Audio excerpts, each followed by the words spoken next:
Hi buddies, இன்னைக்கு பார்க்கக்கூடிய உண்மை சம்பவம் தமிழ்நாட்டினுடைய திருச்சி மாவட்டத்திலிருந்து ஒரு குறிப்பிட்ட தொலைவில் அமைந்துள்ள ஒரு அழகிய கிராமத்தில் இரவு நேரத்தில் திருவிழாவிற்கு சென்று வந்த கணவன் மனைவிக்கு ஒரு துஷ்டாவியால் ஏற்பட்ட அதிபயங்கர அமானுஷ நிகழ்வு தாங்க முழுமையாக பார்க்க போகிறோம். இன்றைய காணொலியும் கொஞ்சம் கூட திகிலும் அமானுஷமும் குறையாமல் நீங்கள் அப்படியே எதிர்பார்க்கலாங்க. இது போல உங்களுடைய வாழ்க்கையிலும் ஏதாவது திகில் நிகழ்வுகள் நடந்துருந்துச்சுன்னா இந்த மின்னஞ்சலுக்கு ஷேர் பண்ணலாங்க. ஒருவேளை அது கஷ்டமாக இருந்துச்சுன்னா கீழே டிஸ்கிரிப்ஷனில் இன்ஸ்டாகிராம் லிங்க் கொடுத்துருக்கேங்க, அதில் போயிட்டு வாய்ஸ் நோட்டாக கூட ஷேர் பண்ணலாங்க. இது வரைக்கும் நம்மளுடைய சேனலை சப்ஸ்கிரைப் பண்ணால் பார்த்துட்டு இருந்தீங்கன்னா சப்ஸ்கிரைப் பண்ணிட்டு பக்கத்தில் இருக்கக்கூடிய பெல் பட்டனையும் சேர்த்து கிளிக் பண்ணிக்கோங்க. நான் உங்கள் Afsar. Welcome to Afsar investigation.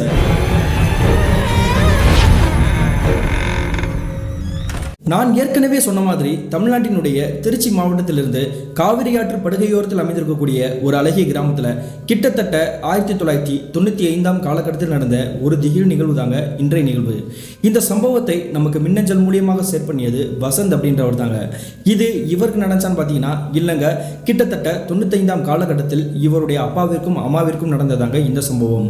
அப்படி என்ன நடந்துச்சுன்னு பார்த்தீங்கன்னா 95 காலகட்டத்தில் இந்த மின்னஞ்சலை ஷேர் பண்ணிய வசந்திற்கு ஒரு 5 வயசு இருந்திருக்குங்க. இவருடைய குடும்பத்தை பற்றி சொன்னோம்னா அப்பா அம்மா தாத்தா பாட்டியோட கூட்டு குடும்பமாக தாங்க வாழ்ந்துட்டு இருந்திருக்கிறாரு. இவருடைய அப்பாவுடைய பேர் தாங்க தில்லை, இவருடைய அம்மாவுடைய பேர் தாங்க மீனா. இந்த இருவருடைய வேலை என்னன்னு பார்த்தீங்கன்னா பக்கத்தில் இருக்கக்கூடிய ஒரு சாக்கு கம்பெனியில் தாங்க வேலை பார்த்துட்டு இருந்திருக்கிறாங்க. அந்த சமயத்தில் இவங்களுடைய கிராமத்திலேருந்து ஒரு 2 கிராமம் தள்ளி இருக்கக்கூடிய கிராமத்தில் தாங்க திருவிழா நடக்க காத்திருந்துச்சு. அந்த திருவிழாக்கு இந்த குடும்பத்தினர் அனைவருமே போகலாம் அப்படின்ற மாதிரி தாங்க பிளான் போட்டு வச்சிருந்திருக்காங்க. ஆனால் திருவிழா நடக்கக்கூடிய அன்றைய மாலை தோராயமாக ஒரு 5 மணி இருந்திருக்கும். அந்த சமயத்தில் இந்த மின்னஞ்சலை அனுப்பிய வசந்த் இருக்கார் இல்லையா, அவருக்கு திடீர்னு காய்ச்சல் அடிச்சிருக்குங்க. உடனே காய்ச்சல் அடிக்கிறத பார்த்துட்டு பக்கத்தில் இருக்கக்கூடிய ஒரு மருத்துவமனைக்கு கூட்டிட்டு போயிட்டு மறுபடியும் வீடு கூட்டிட்டு வந்திருக்காங்க. அந்த சமயத்தில் இந்த வசந்த் என்ன சொல்லிக்கிறாருன்னா, என்னால் திருவிழாக்கு வர முடியாதுமா, என்னை விட்டுருங்க, நான் தூங்கணும் அப்படின்ற மாதிரி தாங்க சொல்லிக்கிறாரு. சின்ன பையனுக்கு உடம்பு முடியல, அதனால இவன் தூங்கட்டும், நம்ம 2 பேரும் மட்டும் போயிட்டுருமா அப்படின்ற மாதிரி தாங்க இந்த தில்லையும் இவங்களோட மனைவியும் கலந்து பேசியிருக்காங்க. அந்த சமயத்தில் இந்த வசந்தோடைய பாட்டி என்ன சொல்லிக்கிறாங்கன்னா, நீங்கள் 2 பேரும் திருவிழாக்கு போயிட்டு வாங்க, போயிட்டு வந்துட்டு காலையில் கூட வெள்ளனமா வாங்க, நான் பேரனை பார்த்துக்கிறேன் அப்படின்ற மாதிரி தாங்க இந்த இருவரும் சொல்லிக்கிறாங்க. இதை கேட்ட பிறகு தாங்க இவங்களுடைய பையனுக்கு தேவையான சாப்பாடுகள் எல்லாமே செஞ்சு வச்சுட்டு இவங்க இவங்களுடைய குடும்பத்தினர்கிட்ட சொல்லிக்கிட்டு இந்த இருவரும் அந்த திருவிழா நடக்கக்கூடிய கிராமத்துக்கே கிளம்பி போறாங்க. அந்த திருவிழா நடக்கக்கூடிய கிராமம் நான் ஏற்கனவே சொன்ன மாதிரி இவங்க இருக்கக்கூடிய கிராமத்திலிருந்து ஒரு 2 கிராமம் தள்ளி தாங்க இருக்குது. அந்த திருவிழாக்கு போகக்கூடிய நபர்கள் இந்த இருவர் மட்டும் கிடையாதுங்க. இவங்க வீட்டு பக்கத்திலே அக்கம் பக்கத்தில் குடியிருப்பாங்க இல்லையா, அவங்களுடைய ஃபேமிலி, அதாவது ஒரு 3 ஃபேமிலியோட சேர்ந்து தாங்க இந்த தில்லை மட்டும் இவங்களுடைய மனைவியான மீனா அந்த திருவிழாக்கு போறாங்க. அப்படி திருவிழா பார்த்து முடித்த பிறகு இரவு தோராயமாக ஒரு 11 மணி கடந்திருக்கும். அந்த சமயத்தில் இந்த தில்லைக்கு இவங்களுடைய மனைவிக்கும் ஏதோ ஒரு குழப்பத்திலே இருந்திருக்காங்க. அது என்ன குழப்பம்னு பார்த்தீங்கன்னா, தன்னுடைய பையன் காய்ச்சல் அவதிப்பட்டு இருக்கிறான், நம்ம வாட்டுக்கு இப்படி திருவிழாக்கு நம்ம இங்கேயே உட்காந்துருக்கோமே, பேசாமல் நம்ம 2 பேரும் கிளம்பி போயிடுவோமா அப்படின்ற மாதிரி யோசிக்கிறாங்க. அதே சமயத்தில் அவங்க கூட வந்திருக்கக்கூடிய அந்த வீட்டுக்காரங்க கிட்ட கேட்குறாங்க, நீங்களும் வரீங்களா அப்படின்ட்டு. அப்படி கேட்ட உடனே இவங்க கூட வந்திருக்கக்கூடிய இந்த பக்கத்து வீட்டு குடும்பங்கள் இருக்காங்க இல்லையா, அவங்க என்ன சொல்லிக்கிறாங்கன்னா, நாங்கள் வரல, காலையில் விடிய காலையில் நாங்கள் கிளம்பி வருவோம், நீங்கள் 2 பேரும் கிளம்பி போயிட்டு வாங்க அப்படின்ற மாதிரி தாங்க சொல்லி வழி அனுப்பிச்சிக்கிறாங்க. அதன் பிறகு இந்த கணவன் மனைவி இருவருமே அந்த திருவிழா நடக்கக்கூடிய கிராமத்தை விட்டு கடந்து சாலை பகுதியிலாங்க வந்துட்டு இருந்திருக்காங்க. அந்த சமயத்தில் இந்த இருவரும் இவங்களுடைய கிராமத்துக்கு போகணும் அப்படின்னா ஒரு 3 கிலோமீட்டர் இருந்திருக்கும். 3 கிலோமீட்டர் நம்ம நடைபாதையாக நம்ம நடந்து தானே போகணும், வேற ஏதாவது ஷார்ட்கட் இருக்குமா அப்படின்ற மாதிரி தாங்க இவங்களுடைய மனைவி மீனா கேட்குறாங்க. அப்படி இவங்களுடைய மனைவி கேட்ட உடனே தாங்க இந்த தில்லைக்கு ஒரு விஷயமே புரிதட்ட ஆரம்பிச்சிருக்குது. நம்மளுடைய கிராமத்துக்கு போகணும் அப்படின்னா ஒரு காட்டு வழி பாதையுமே இருக்குது, அந்த பாதையில் போவோமா அப்படின்ற மாதிரி தாங்க இவங்களுடைய மனைவியை பார்த்து கேட்குறாங்க. அப்படி கேட்கும்பொழுது இவங்களுடைய மனைவி கொஞ்சம் பயந்த முகத்தோட இன்னொரு விஷயம் கேட்குறாங்க. இரவு நேரத்தில் வழிப்பறி கொள்ளையர்கள் வந்துட்டாங்கன்னா நம்ம என்ன பண்ணுறது, நம்ம 2 பேரும் மாட்டிக்கிட்டோம்னா பெரிய பிரச்சனை, யாருமே நம்மளை காப்பாற்ற கூட வரமாட்டாங்களேங்க அப்படின்ற மாதிரி தாங்க கேட்குறாங்க. அந்த காலகட்டத்தில் பார்த்தீங்கன்னா வழிப்பறி கொள்ளையர்கள் நிறைய பேர் காட்டு வழி பாதைக்குள்ளே ஊடுருவி இருப்பாங்க. அதனால தாங்க கிராமத்து மக்கள் நிறைய பேர் இந்த விஷயத்துக்காக பார்த்துக்கிட்டு பயத்தோட இரவு நேரத்தில் தனியாக போகிறதே தவிர்த்துட்டு இருப்பாங்க. இந்த குழப்பத்தோடையே இந்த தில்லை இவங்களுடைய மனைவி மீனா என்ன பண்ணுறாங்கன்னா, நம்ம காட்டு வழி பாதையோட முன்னாடி முகப்பு கிட்ட போய் நிற்போம், அந்த இடத்துக்கிட்ட திருவிழா நடக்குது அப்படின்றனால நிறைய பேர் ஒருவேளை இந்த காட்டு வழி பாதையை தேர்ந்தெடுத்து போறதுக்கான வாய்ப்பு இருக்கு இல்லையா, அப்படி யாராவது ஆட்கள் நடமாட்டம் இருந்துச்சு அப்படின்னா நம்மளும் அவங்க பின்னாடியே போய் நம்மளுடைய கிராமத்துக்கு போயிடுவோமா அப்படின்ற மாதிரியாங்க சொல்லிட்டு அந்த காட்டு வழி பாதையான முன்னாடி இருக்கக்கூடிய ஒரு முகப்பு கிட்டாங்க நிற்கிறாங்க. அப்படி நிற்கும் பொழுது இவங்க இருக்கக்கூடிய இடத்துல ஒரு 100 மீட்டர் தள்ளி ஒரு மயில் கல்லுமா இருந்திருக்குது. அந்த மயில் கல்லு கிட்ட யாரோ ஒரு வயசான ஒரு நபர் அழுக்க சட்டையோட அழுக்கு லுங்கியோட கையில் ஒரு பீடி கட்டை வச்சுக்கிட்டு உஃப்னு ஊதி தள்ளிட்டு இருக்காருங்க. இவங்களை பார்த்த உடனே நீங்கள் இங்கே வாங்க அப்படின்ற மாதிரி தாங்க கூப்பிட்றாரு. உடனே இந்த தில்லை மற்றும் இவங்களுடைய மனைவி மீனா வந்து அந்த வயதான நபர்கிட்ட நெருங்கி போகிறாங்க. அப்படி போன பிறகு அந்த வயதான நபர் வந்து என்ன கேட்குறாருன்னா, எதுக்கு அங்கனக்குள்ளே நின்றுக்கிட்டு ஒரு மாதிரி யோசிச்சுட்டு இருக்கிறீங்க, இந்த காட்டு வழி பாதைக்குள்ளே வந்து நீங்கள் போகணும்னு நினைக்கிறீங்களா அப்படின்ற மாதிரி கேட்குறாருங்க. நம்ம சொல்ல வேண்டியது இவரே சொல்லிட்டாரே, ஆமாங்கய்யா நாங்கள் இந்த காட்டு வழி பாதைக்குள்ளே தான் போகணும்னு நினைக்கிறோம், ஆனால் இரவு நேரம் ஆயிடுச்சு, ரொம்ப நடுநிசி நேரம் ஆயிடுச்சு, யாராவது வழிப்பறி கொள்ளையர்கள் வந்துட்டாங்கன்னா என்ன பண்ணுறதுன்னு தெரியல அப்படின்ற மாதிரி தாங்க கேட்குறாங்க. அப்படி சொல்லும் பொழுது அந்த வயதான நபர் வந்து என்ன சொல்கிறாருன்னு பார்த்தீங்கன்னா, இது வந்து திருவிழா நடக்கக்கூடிய நேரம், அதனால இந்த சமயத்தில் போய் திருடர்கள் யாராவது வருவாங்களா, கொஞ்சமாவது நீங்கள் யோசிக்க வேணாமா, இந்த நேரத்தில் வந்து ஆட்கள் நடமாட்டம் அதிகமாக இருக்குது, உண்மை சொல்லணும் அப்படின்னா வந்து நான் உட்காந்துருக்கும் பொழுதே ஒரு 4-5 ஃபேமிலி வந்து இந்த காட்டு வழி பாதைக்குள்ளே தான் போனாங்க, நீங்கள் தைரியமாக போகலாம் அப்படின்ற மாதிரி தாங்க இவங்களுக்கு வந்து ஆர்வத்தை கூட்டுறாருங்க. அதன் பிறகு அந்த வயதான நபரே சொல்லிட்டாரே நம்ம எதுக்கு பயப்படணும் அப்படின்ற மாதிரி தாங்க இந்த கணவன் மனைவி இருவருமே அந்த காட்டு வழி பாதையை தேர்ந்தெடுத்து கிட்டத்தட்ட 1 கிலோமீட்டர் கடந்து போயிருப்பாங்க. அந்த சமயத்தில் இவங்களுக்கு பேருதிர்ச்சி உண்டாக்குற மாதிரி ஒரு வித்தியாசமான சத்தம் கேட்குதுங்க ஒரு பெண்மணியோட குரல்ல. அந்த பெண்மணியோட குரல் எப்படி இருக்குன்னு பார்த்தீங்கன்னா, கனிண்டு ஒரு 18-19 வயசுல இருக்கக்கூடிய ஒரு பெண்மணி வந்து பேசினா இருக்கும் அந்த மாதிரி தாங்க கேட்குது. அது மட்டும் இல்லாமல் அந்த பெண்மணி வந்து வளையல் வியாபாரம் பார்க்கக்கூடிய ஒரு செயலை தாங்க செய்வாங்க போல, அந்த சத்தமாக தான் கேட்டிருக்குது. வளையல் வாங்கலையோ வளையல், வளையல் வாங்கலையோ வளையல் அப்படின்ற மாதிரி தாங்க வித்தியாசமாக கேட்டிருக்குது. உடனே இந்த சத்தத்தை கேட்ட பிறகு இந்த கணவன் மனைவி இருவருக்குமே தூக்கி வாரி போட்டுருக்குது. இந்த நடுநிசி நேரத்தில் யார் இப்படி வந்து வளையல் வியாபாரம் பார்த்துட்டு இருக்கிறா, அந்த சத்தம் எங்கேருந்து வருது அப்படின்ற மாதிரி தாங்க அங்கிட்டு இங்கிட்டு சுற்றி முற்றி பார்க்குறாங்க. அப்படி பார்க்கும்பொழுது இவங்க நிற்கக்கூடிய இடத்துல இருந்து வடக்கு திசையை நோக்கி தாங்க அந்த சத்தம் கேட்டு இருக்குது. ஆனால் இந்த இருவரும் போகக்கூடிய திசை வந்து தெற்கு திசை தாங்க. நம்ம என்ன பண்ணுறது, நம்ம எதுவும் வளையல் வாங்கணுமா அப்படின்ற மாதிரி தாங்க இந்த தில்லை வந்து இவங்களுடைய மனைவி கிட்ட கேட்குறாங்க. அப்படி கேட்கும்பொழுது இவங்களுடைய மனைவி மீனா வந்து என்ன சொல்கிறாங்கன்னா, நான் ஏற்கனவே திருவிழாலே வளையல் வாங்கணும்னு நினச்சேன், ஆனால் வளையல் வாங்குறன்ற விஷயத்தையும் நான் மறந்துட்டேன், ஏன்னா பையனுக்கு உடம்பு முடியல, இப்போ வளையல் வைக்கக்கூடிய சத்தமே நம்ம கண்ணு முன்னாடி கேட்குறப்ப வளையல் வாங்காமல் எப்படிங்க போக முடியும், நம்ம 2 பேரும் போய் அந்த வளையலை வந்து வாங்கிட்டு வந்துருவோம் அப்படின்ற மாதிரி தாங்க சொல்லிட்டு அந்த சத்தம் கேட்கக்கூடிய திசையை நோக்கி இருவருமே நடந்து போகிறாங்க. அப்படி இந்த இருவரும் அந்த சத்தம் நடக்கக்கூடிய திசையை நோக்கி தானே நடந்துட்டு இருக்காங்க. மறுபடியும் இந்த இருவருக்குமே வந்து தூக்கி வாரி போட்டிருக்குது. என்ன காரணம் பார்த்தீங்கன்னா, அந்த வளையல் வைக்கக்கூடிய அந்த பெண்மணியோட சத்தம் வந்து இப்போ தெற்கு திசையை நோக்கி கேட்குதுங்க. இவ்வளோ நேரம் வந்து வடக்கு திசையில் தானே அந்த சத்தம் கிடைச்சு, இப்போ என்னன்னா நம்மளுடைய கிராமத்துக்கு போகக்கூடிய பாதையில் தான் அந்த சத்தம் கேட்குது, அதுக்குள்ளே அந்த பெண்மணி எப்படி அங்கே போயிருப்பாங்க அப்படின்ற மாதிரி தாங்க மிரண்டு போயிட்டாங்க. உடனே உங்களுடைய மனைவி வந்து என்ன சொல்கிறாங்கன்னா, சரி என்ன இருந்தாலும் பரவாயில்ல, நம்ம வந்து நம்மளுடைய வீட்டுக்கு தானே போயாகணும், தன்னுடைய பையன் வந்து தூங்கிட்டானா சாப்பிட்டானா என்ன எதுவும் தெரியல, உங்களுடைய அப்பா அம்மா வந்து நல்லா பார்த்துக்கிட்டாங்களான்னு தெரியல, அதனால நம்மளுடைய வீட்டுக்கு போகக்கூடிய அந்த பாதையை நோக்கி நம்ம போவோம், வர வழியில் அந்த வளையல்கார பெண்மணி இருந்துச்சு அப்படின்னா வந்துட்டு வளையல் வாங்கிட்டு நம்ம போயிடுவோங்க அப்படின்ற மாதிரி சொல்லிட்டு இந்த இருவரும் இந்த தெற்கு திசையை நோக்கி தாங்க மெல்ல மெல்ல நடக்க ஆரம்பிக்கிறாங்க. மறுபடியும் கிட்டத்தட்ட ஒரு 1 கிலோமீட்டர் கடந்து போயிருப்பாங்க. அதாவது மொத்தம் 3 கிலோமீட்டர், இவங்க மொத்தமாக ஒரு 2 கிலோமீட்டர் கடந்திருக்காங்க. அப்படி 2 கிலோமீட்டர் கடந்து நடந்துட்டு இருக்கும் பொழுதே இவங்க நிற்கக்கூடிய இடத்துல இருந்து ஒரு 200 மீட்டர் தொலைவில் ஒரு மண்ணெண்ணெயில் இருக்கக்கூடிய ஒரு தீபம் எரிஞ்சு அப்படி இருக்கும், அதாவது சிம்னி விளக்கு, அந்த மாதிரி தாங்க ஒளி தீபம் இவங்களுடைய கண்களுக்கு தட்டுப்படுது.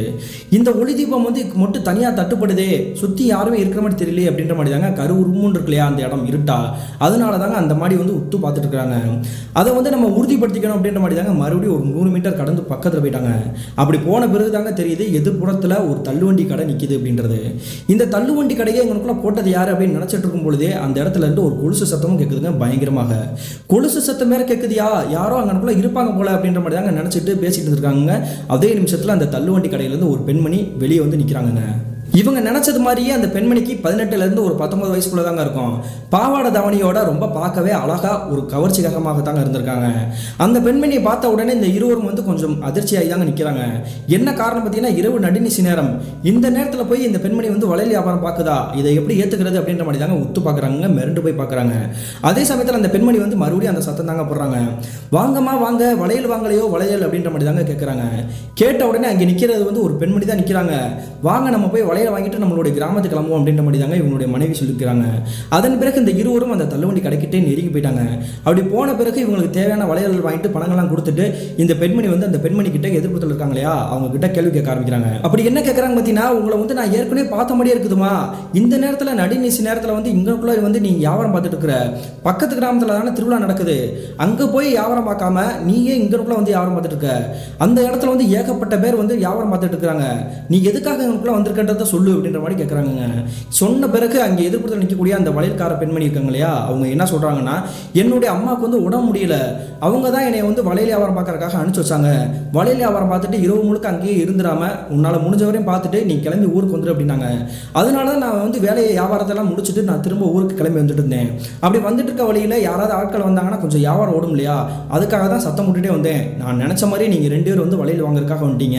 என்னுடைய வியாபாரம் நல்லபடியாக வந்து காசு எனக்கு கிடைச்சா போதும் அப்படின்ற மாதிரி தாங்க அந்த பெண்மணி சொல்கிறாங்க. அப்படி இந்த இருவருமே வந்து பேசிட்டு நம்ம கிளம்பலாம் அப்படின்னு நினைக்கும் பொழுது இந்த மீனான்ற பெண்மணி இருக்காங்க இல்லையா, தில்லையோடைய மனைவி, எதிர்ப்புறத்தில் நிற்கக்கூடிய அந்த வளையல்கார பெண்மணியை வந்து உத்து பார்த்துருக்காங்க. ஒன்று நான் எங்கேயோ பார்த்த மாதிரி இருக்குது, ஆனால் யார் என்னன்றதே தெரியல அப்படின்ற மாதிரி சொல்கிறாங்க. அப்படி சொன்ன உடனே எதிர்ப்புறத்தில் நிற்கக்கூடிய அந்த வளையல்கார பெண்மணி வந்து என்ன சொல்கிறாங்கன்னா, என்னையே நீங்கள் பார்த்தது இல்லையா, நான் உங்களை அடிக்கடி பார்த்துருக்கேன். இதே திருவிழா டயத்தில் நான் அடிக்கடி வியாபாரம் பார்க்கறதுக்காக வந்திருக்கேன். பக்கத்து கிராமத்தை சேர்ந்த பொண்ணு தான், என்னுடைய அம்மா பேர் வந்து செல்லாயி அப்படின்ற மாதிரி தான் சொல்கிறாங்க. அப்படி சொல்லியுமே இந்த பெண்மணிக்கு வந்து யாபகமே வரல. இந்த செல்லாயின்ற பேரை வந்து நம்ம ஏற்கனவே கேள்விப்பட்டிருக்கோம், ரொம்ப பழக்கப்பட்ட பேராக இருக்குது, ஆனால் யார் என்னன்றதே தெரியல. சரி இருந்தாலும் பரவாயில்ல, நீ இவ்வளோ நேரம் இந்த இடத்துல வந்து நிற்கக்கூடாதுமா, வழிப்பறி கொள்ளையர்கள் வந்து யாராவது வந்துட்டாங்கன்னா உனக்கு தான் பிரச்சனை, நாங்கள் கிளம்புறோம் அப்படின்ற மாதிரி தாங்க சொல்லிட்டு இவங்க வந்து அந்த பெண்ணை விட்டுட்டு இருவரும் நடந்து இவங்களுடைய கிராமத்துக்காக போயிருக்காங்க. அப்படி இந்த பெண்மணிகிட்ட பேசிட்டு இவங்க நடக்கக்கூடிய தூரம் வந்து கிட்டத்தட்ட ஒரு 1/4 மணி நேரம் கடந்திருக்குங்க. அந்த சமயத்தில் இவங்களுக்கு சருன்னு ஒரு மாதிரி வித்தியாசமாக சவுண்டு கேட்டுருக்குது. என்னடா அது ஏதோ சத்தம் கேட்குது அப்படின்ற மாதிரி தாங்க இந்த கணவன் மனைவி ஒரு சேர வந்து ஒத்து பார்க்குறாங்க. அப்படி பார்க்கும்பொழுது எதிர்ப்புறத்தில் இருக்கக்கூடிய ஒரு காட்சியை பார்த்துட்டு தாங்க இவங்களுக்கு ஈரக்குழி நடுங்கி போயிருக்குது. என்ன காரணம் பார்த்தீங்கன்னா, அந்த சாலையோட மண் ரோடு தானே, அந்த மண் ரோடோட மையப்பகுதியில் ஒரு வயதான நபர் தாங்க படுத்தபடியே கடந்திருக்கிறாரு. யார் இந்த வயதான நபர், ஒருவேளை உடம்பு முடியாமல் படுத்து கிடக்கிறாரா அப்படின்ற மாதிரி தாங்க இவங்க பயம் இருந்தாலுமே அந்த நபருக்கு வந்து என்னாச்சு அப்படின்ற மாதிரி தாங்க இந்த இருவரும் அவர்கிட்ட நெருங்கி போகிறாங்க. கிட்டத்தட்ட 95ஆம் காலகட்டத்தில் நிறைய இடத்துல வந்து கரண்ட் வசதிகளே இருக்காதுங்க. குறிப்பிட்டு சொல்லணும் அப்படின்னா வந்து இந்த மாதிரி முட்கள் புதர்கள் மண்டிப்பு இருக்கக்கூடிய காட்டு வழி பாதையில் வந்து கரண்டுகள் சுத்தமாகவே இருக்காது. அதனால அந்த சைடு வரக்கூடிய வழிபோக்கர்கள் மட்டும் அங்கே இருக்கக்கூடிய மக்கள் எல்லாருமே வந்துட்டு கையில் வந்து டார்ச் லைட் வச்சுருப்பாங்க, அப்படி இல்லைன்னா மண்ணெண்ணெய் கேனான சிம்னி விளக்கு வந்து யூஸ் பண்ணுவாங்க. அதே மாதிரி தாங்க இந்த தில்லை வந்து ஒரு மஞ்சள் பை வச்சிருக்காருங்க. அந்த மஞ்சள் பைக்குள்ளே தான் இவங்க வாங்கி வச்சிருக்கக்கூடிய வளையலுமே உள்ள வச்சிருக்காரு. அதுக்குள்ளேருந்து இவர் கொண்டு வந்திருக்கக்கூடிய டார்ச் லைட்டை எடுத்து எதிர்ப்புத்தில் படுத்து கிடக்கக்கூடிய அந்த நபர் மேலே அடிக்கிறாங்க. அப்படி அடித்து பார்த்து அடுத்த நிமிஷமே அவருடைய முகத்தை பார்த்துட்டு இந்த இருவருக்குமே வந்து ஈரக்குழியை நடுங்கி போயிருக்குது. என்ன காரணம் பார்த்தீங்கன்னா, அந்த மண் ரோட்டில் படுத்து கிடக்கக்கூடிய அந்த நபர் வந்து வேறு யாருமே கிடையாதுங்க. ஆரம்பத்தில் இந்த காட்டு வழி பாதைக்குள்ளே போகலாம், நீங்கள் வந்து தைரியமாக போங்க அப்படின்ற மாதிரி ஒரு வயதான நபர் சொன்னார் இல்லையா, அதே நபர் தாங்க படுத்திருக்கிறாரு. அதே சமயத்தில் இந்த கணவன் மனைவி இருவருமே அந்த வயதான நபர் பார்த்துட்டாரு. பார்த்த உடனே சடனாக எந்திரிச்சு இப்படி சமணங்கால் போட்டு உட்காந்துருக்காருங்க. அதன் பிறகு அவருடைய காலர்லேருந்து ஒரு பகுதியிலேருந்து ஒரு பீடியை கிட்ட எடுத்து அவருடைய வாயில் வச்சு புகையா விட்டு தள்ளி இருக்கிறாருங்க. இதை பார்த்த இந்த இருவருக்குமே வந்து என்ன பண்ணுறேன்னு தெரியாமல் மிரண்டு போயிருக்கிறாங்க.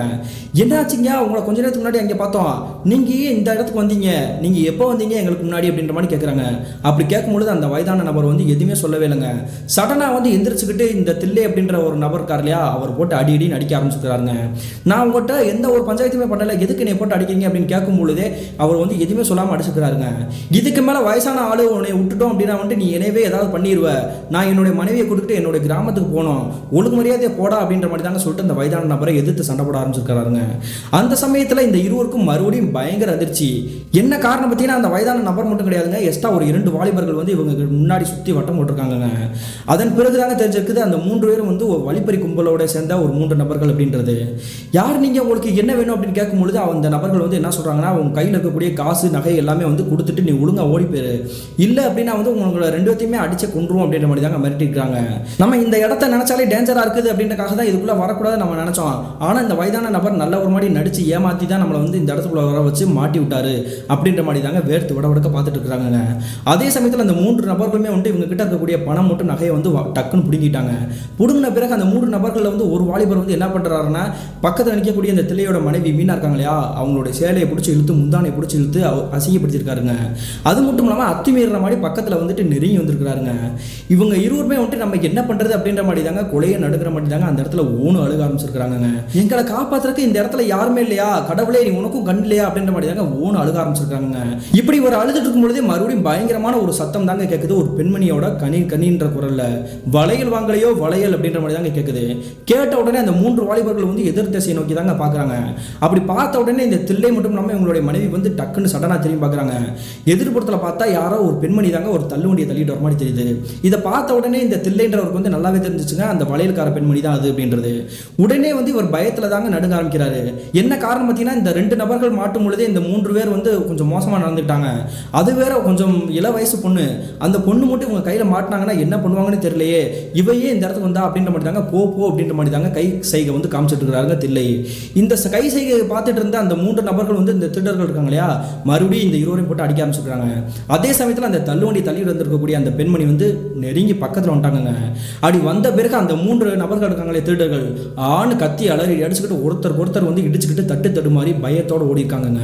என்னாச்சு, ஏன் இப்படி வந்து பயந்துட்டு ஓடிட்டு இருக்காங்க, ஒருவேளை இந்த பெண்மணி வந்து ஆளை கூட்டிட்டு வந்தாங்களா அப்படின்ற மாதிரி தாங்க நினைச்சுக்கிட்டு இந்த தில்லையும் உங்களுடைய மனைவியும் வந்து எதிர்ப்புத்தல் திரும்பி பார்க்குறாங்க.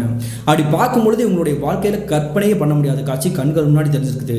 என்ன நடந்திருக்கு பார்த்தீங்கன்னா, எதிர்ப்புறத்தில் அந்த தள்ளுவண்டி கிட்ட நிற்கக்கூடிய அந்த பெண்மணி இருக்கு இல்லையா, ஏற்கனவே ஆரம்பத்தில் பார்க்கும்பொழுது அந்த பெண்மணி வந்து கொஞ்சம் அழகாக கவர்ச்சிகரமாக தெரிஞ்சாங்க. ஆனால் அதே பெண்மணி ஆடைகள் எல்லாமே வந்து கொஞ்சம் கலங்கின மாதிரியும் அவங்களுடைய ட்ரெஸ் எல்லாமே கிழிஞ்சு போன நிலைமையிலையும் முகத்தோட்டம் வந்து கொஞ்சம் கொடூரமாக கோரமாகவும் தெரிஞ்சிருக்குதுங்க. அது மட்டும் இல்லாமல் அவங்களுடைய தலைமுடியை வந்து பயங்கரமாக விரிச்சம் பண்ணிக்கதாங்க நின்றுக்கிட்டு ஆக்ரோஷமாக சிரிச்சுக்கிறாங்க. இதை பார்த்து இந்த தில்லை மட்டும் இவங்களுடைய மனைவிக்கு கொலையை நடுங்கி போயிடுச்சு. நீ தான் அந்த பெண்மணியா, கொஞ்ச நேரத்துக்கு முன்னாடி நாங்கள் பார்த்தோம்ல அப்படின்ற மாதிரி தாங்க கொஞ்சம் பயத்தில் உளர ஆரம்பிச்சிருக்காங்க. அந்த சமயத்தில் அந்த பெண்மணி வந்து என்ன சொல்கிறாங்கன்னு பார்த்தீங்கன்னா, நான் வந்து இப்போ வேஷம் போட்டு தான் வந்திருக்கேன், மற்றபடி நீங்கள் பயப்பட தேவையில்லை, அந்த திருடர்கள் வந்து உங்ககிட்ட வந்து அத்துமீறது வந்து எங்களுக்கு வந்து தெரிஞ்சிருச்சு, அதனால தான் நான் இந்த இடத்துக்கு வந்து உங்களை காப்பாற்றுறதுக்காக வந்தேன், மற்றபடி நீங்கள் நினைக்கிற மாதிரி உங்களை பயமுறுத்துறதுக்காக நாங்கள் வரல, தைரியமாக நீங்கள் உங்களுடைய கிராமத்துக்கு கிளம்பி போங்க அப்படின்ற மாதிரி தாங்க சொல்கிறாங்க. அதன் பிறகு தாங்க இந்த கணவன் மனைவி இருவருக்குமே கொஞ்சம் நிம்மதி பெருமிச்சே விட்டுருக்காங்க. கிட்டத்தட்ட ஒரு 10 நிமிஷம் அந்த பெண்மணிக்கிட்டே பேசி முடிச்சுக்கிட்டு இவங்க வந்து கிளம்பலாம் நினைக்கும் பொழுது தாங்க ஒரு விஷயமே உங்களுக்கு வந்து தோண ஆரம்பிச்சிருக்குது. இவ்வளோ உதவி பண்ணியிருக்குது, இந்த பெண்மணியோட அம்மா பேர் வந்து தெரிஞ்சிருச்சு, ஆனால் இந்த பெண்மணியோட பேர் வந்து நமக்கு தெரியவே இல்லையே, இந்த பெண்மணியோட பேரை கேட்போம் அப்படின்ற மாதிரி தாங்க இந்த மீனான்ற பெண்மணி அந்த வளையல் விற்கக்கூடிய பெண்மணி கிட்ட கேட்குறாங்க. அப்படி கேட்கும் பொழுது அந்த வளையல்கார பெண்மணி வந்து ஆக்ரோஷமாக பயங்கரமாக சிரிக்க ஆரம்பிச்சிருக்காங்க. இதை பார்த்து இந்த இருவருக்குமே கொஞ்சம் சந்தேகமாக தான் இருந்திருக்குது. என்னாச்சு, நம்ம பேரை தானே கேட்டோம், இதுக்கே இந்த பெண்ணு வந்து இந்த மாதிரி சிரிக்கிறா அப்படின்ற மாதிரி தாங்க கொஞ்சம் அதிர்ச்சியாக பார்த்துருக்காங்க. அடுத்த நிமிஷமே அந்த பெண்மணி வந்து டக்குன்னு சிரிப்பை நிப்பாட்டிட்டு, என்னுடைய பேர் வந்து பொட்டுக்கண்ணி, என்னுடைய கண்கள் வந்து அழகா இருக்குது அப்படின்றதுக்காக இங்கே கிராமத்தில் இருக்கக்கூடிய மக்கள் வந்து எனக்கு வந்து பொட்டுக்கண்ணின்ற பட்ட பேர் வச்சு தான் எனக்கு கூப்பிடுவாங்க. என்னை பொட்டுக்கண்ணின்னு சொன்னாலே இந்த கிராமத்தில் இருக்கக்கூடிய மக்கள் மட்டும் இல்லாமல் அக்கம் பக்கத்தில் இருக்கக்கூடிய மக்கள் எல்லாருக்குமே தெரியும், நான் வந்து வளையல் விற்கக்கூடிய ஒரு பெண்மணி தான். ஆனால் எல்லா கிராமத்துக்குமே நான் போய் நிறைய பேர்கிட்ட வந்து பாசமாக அன்பாக பழகுவேன், அதனால என்னை தெரியாத ஆளே இந்த வட்டாரத்தில் வந்து யாருமே இருக்க மாட்டாங்க அப்படின்ற மாதிரி தாங்க அந்த பொட்டுக்கண்ணின்ற பெண்மணி சொல்லிக்கிறாங்க. அப்படியாம்மா, சரிம்மா, இந்த நேரத்தில் வந்து நீ வந்து எங்களை உயிரை வந்து காப்பாற்றிருக்கிற, இருந்தாலுமே வந்துட்டு எங்களுக்கு கொஞ்சம் பயமாக இருக்குது, நீயும் உன்னுடைய கிராமத்துக்கு கிளம்பி போ அப்படின்ற மாதிரி சொல்லிக்கிறாங்க. அப்படி சொல்லிட்டு இருக்கும் பொழுது அந்த வளையல்கார பெண்மணியான பொட்டுக்கண்ணி வந்து என்ன சொல்கிறாங்கன்னா, இப்போ நான் கிளம்பி போயிட்டேன்னா உங்களுடைய நகை பணம் எல்லாமே அந்த திருடர்கள் எடுத்துகிட்டு ஓடிட்டாங்க இல்லையா, அவங்க வந்து எப்படி திரும்ப தருவாங்க அப்படின்ற மாதிரி கேட்குறாங்க. என்ன சொல்கிறீங்க, ஒன்றுமே புரியலையே, அதான் எங்களுடைய பணத்தை நகையும் எடுத்துகிட்டு அவங்க வந்து ஓடி போயிட்டாங்களே, நாங்கள் என்ன பண்ணுறது அப்படின்ற மாதிரி நினைக்கிறாங்க. அடுத்த நிமிஷமே இந்த வளையல் வைக்கக்கூடிய பெண்மணி வந்து திடீர்னு எதிர்ப்புறத்தில் ஆக்ரோஷமாக பார்க்குறாங்க. பார்த்த உடனே அங்கே இருக்கக்கூடிய அந்த 3 திருடர்கள் வந்து ஓடி போனாங்க இல்லையா, திட்டுன்னு இவங்ககிட்டே ஓடி வந்து நகை பணத்தை எல்லாமே உங்களுடைய காலடியிலே போட்டுட்டு, இனிமேல் உங்களுக்கு எந்த தொந்தரவும் பண்ண மாட்டோம், எங்களை மன்னிச்சுக்கோங்க அப்படின்ற மாதிரி தாங்க தலை குப்பரை அடிச்சு ஓடி இருக்கிறாங்க. இது எல்லாமே எப்படி நடக்குது, இது எதுவுமே சாத்தியம் இல்லையே அப்படின்ற மாதிரி தாங்க இந்த 2 பேரும் மிரண்டு போய் பார்க்குறாங்க. உங்களுக்கு இனிமேல் எந்த பிரச்சனையும் கிடையாது, இனி அடுத்த நிமிஷம் நீங்கள் இங்கே இருக்கவே வேணாம், நீங்கள் கிளம்பி போங்க போது அப்படின்ற மாதிரி தாங்க இந்த பொட்டுக்கணின்ற பெண்மணி சொல்லிக்கிறாங்க.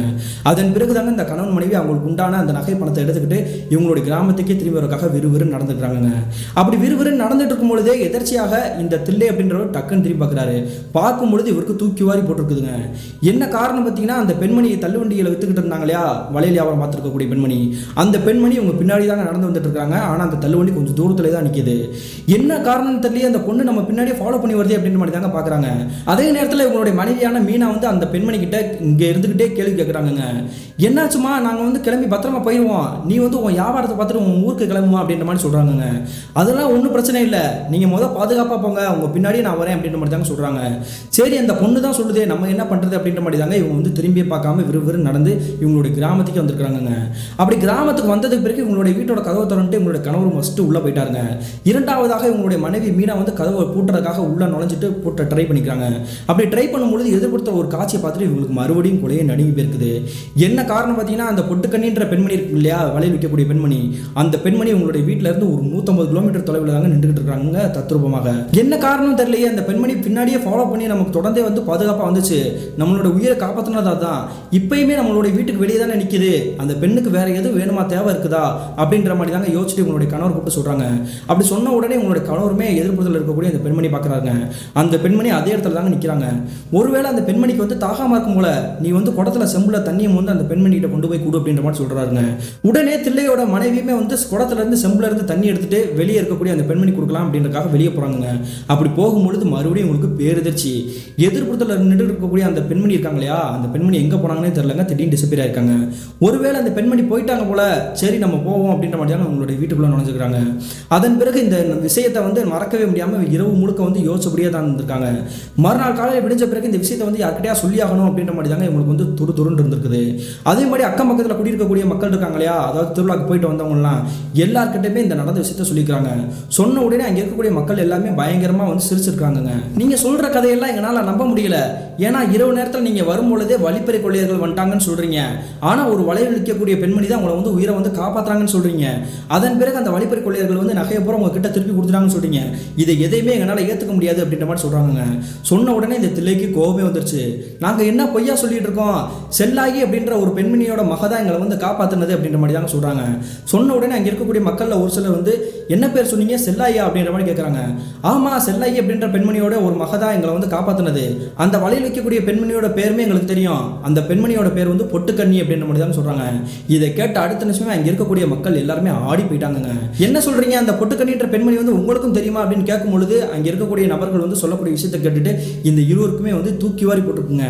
அப்படி என்ன சொல்லிக்காங்க பார்த்தீங்கன்னா, அந்த பொட்டுக்கண்ணின்ற பெண்மணி வந்து பக்கத்து கிராமத்தை சேர்ந்தவ தான். அவள் இறந்து போய் கிட்டத்தட்ட ஒரு வருடம் கழிஞ்சிருச்சு அப்படின்ற மாதிரி தாங்க சொல்கிறாங்க. அப்படிலாம் இருக்க வாய்ப்பே கிடையாது.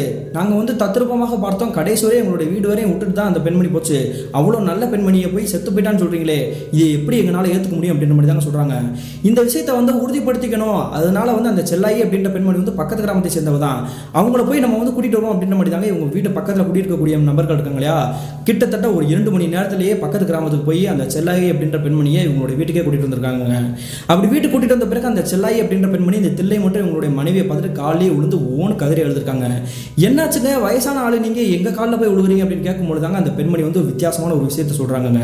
நீங்கள் பார்த்ததுன்னு சொன்னீங்க இல்லையா அந்த பொட்டுக்கணின்ற பெண்மணி, அந்த பெண்மணி என்னுடைய மக தான். வலைய வைக்கக்கூடிய பெண்மணி என்னுடைய பொண்ணு தான். அவள் இருந்து போய் 1 வருடம் ஆயிடுச்சு அப்படின்ற மாதிரி தாங்க சொல்கிறாங்க. இதை கேட்ட கணவன் மனைவிக்கு பயத்தோட உச்சத்துக்கே போயிட்டாங்க. என்ன சொல்கிறீங்க, இங்கே இருக்கக்கூடிய நபர்கள் சொல்லியுமே நாங்கள் நம்பலை, ஆனால் நீங்களே இப்படி சொல்கிறீங்களே, என்ன ஆச்சு, என்ன நடந்துச்சு அப்படின்ற மாதிரி கேட்குறாங்க. அப்படி கேட்ட பிறகு தாங்க இந்த செல்லாயி அப்படின்ற பெண்மணியோட மகளான பொட்டுக்கணி இருக்காங்க இல்லையா, அவங்க எப்படி இறந்து போனாங்கன்ற விஷயத்தையே சொல்ல ஆரம்பிச்சிருக்காங்க. என்ன நடந்திருக்கு பார்த்தீங்கன்னா, கிட்டத்தட்ட 1 வருடத்துக்கு முன்னாடிங்க இதே கிராமத்தில் வந்து திருவிழா நடக்க காத்திருந்துச்சுங்க. அந்த சமயத்தில் இந்த செல்லாயின்ற பெண்மணிக்கு வந்து உடம்பு முடியல. அவங்க தாங்க வலையில் வியாபாரம் பார்க்கறதுக்காக அவங்களும் அவங்களுடைய கூட பிறந்த தம்பியோட குடும்பத்தினரில் யாராவது ஒரு நபர் வந்து கூட்டிக்கிட்டு அந்த வியாபாரத்துக்காக சந்தைக்கோ அல்லது இந்த திருவிழா இடத்துக்கோ போவாங்க.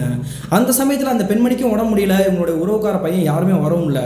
அதனால நம்ம எப்படி போகிறது, எப்படி வியாபாரம் பார்க்கறது அப்படின்ற மாதிரி தாங்க மொழி பிதிங்கி நிற்கிறாங்க. அந்த நேரத்தில் இந்த பெண்மணி வந்து பொட்டுக்கணி இருக்காங்க இல்லையா, நான் போய் வியாபாரம் பார்த்துட்டு வரேன், நான் கொஞ்ச நேரத்தில் வந்துடுறேன் அப்படின்ற மாதிரி தாங்க அந்த தள்ளுவண்டியை தள்ளிக்கிட்டு அந்த திருவிழா நடக்கக்கூடிய ஏரியாவுக்கு போயிருக்காங்க.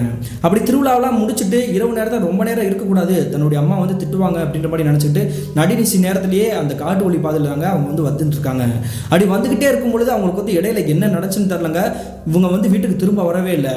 இரவு நேரம் முழுக்க திரும்ப வரவே இல்லை அப்படின்ற மாதிரி தாங்க நடுநிசி நேரத்தில் இந்த பெண்மணியோட குடும்பத்தினர் அக்கம் பக்கத்தில் இருக்கக்கூடிய உறவினர்கள் எல்லாருமே ஆங்காங்கே தேடி இருக்காங்க. அப்படி எங்கே தேடியுமே வந்து கிடைக்கல அப்படின்றப்ப கடைசியாக அந்த காட்டு வழி பாதையில் தேடிக்கிறாங்க.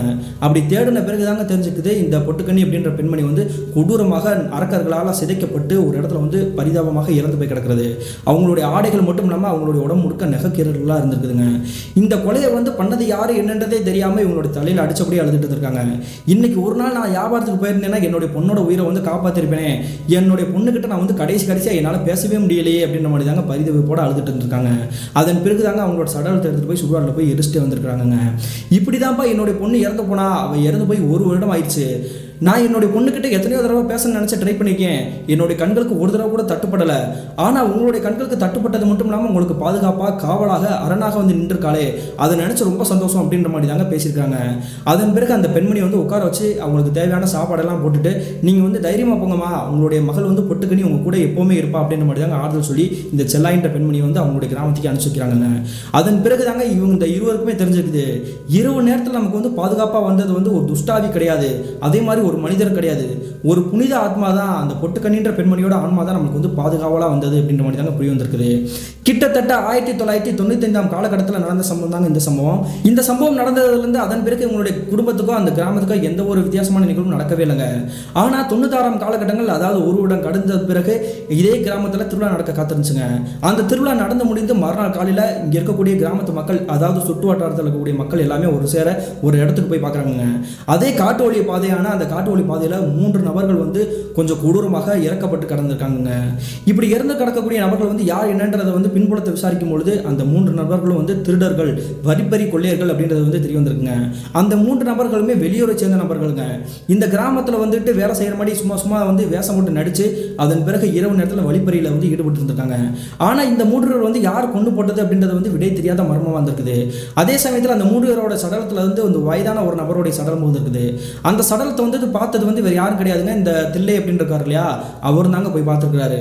அப்போ தாங்க தெரிஞ்சிருக்குது இந்த சாவு வந்து சாதாரணமாக வரல, அந்த பொட்டுக்கண்ணியோட ஆன்மா தான் வந்து போட்டு தெளிக்குது. அதே மாதிரி அந்த பொட்டுக்கண்ணின்ற பெண்மணி இறக்காததுக்கான காரணமே இந்த 3 நபர்கள் தான் இருக்கும் அப்படின்ற மாதிரி தாங்க இவருக்குமே புரிய வந்திருக்குது. எப்படியோ சாவுக்கான நீதியை பொட்டுக்கண்ணி வாங்கிட்டா அப்படின்ற மாதிரி தாங்க மன திருப்தியோட இவருடைய வீட்டுக்கு வந்து இவங்களுடைய மனைவி கிட்டையும் இவங்களுடைய குடும்பத்தினர்கிட்ட மட்டும் சொல்லியிருக்கிறாருங்க. கிட்டத்தட்ட 1995 காலகட்டத்தில் என்னுடைய அப்பாவுடைய வாழ்க்கையில் நடந்தது பிரதர். இந்த சம்பவத்தை அப்படியே உங்களுக்கு மின்னஞ்சலாக ஷேர் பண்ணி முடிச்சிருக்கிறேன் அப்படின்ற மாதிரி தாங்க சொல்லியிருக்கிறாருங்க இந்த வசந்த். இந்த சம்பவத்தை ஷேர் பண்ணிய வசந்துக்கு ஒரு நன்றி சொல்லிக்கலாங்க. மீண்டும் இது போன்ற தரமான த்ரில்லான சுவாரஸ்யமான நிகழ்வுடன் உங்களை சந்திக்கும் வரை நான் உங்கள் அப்சர்.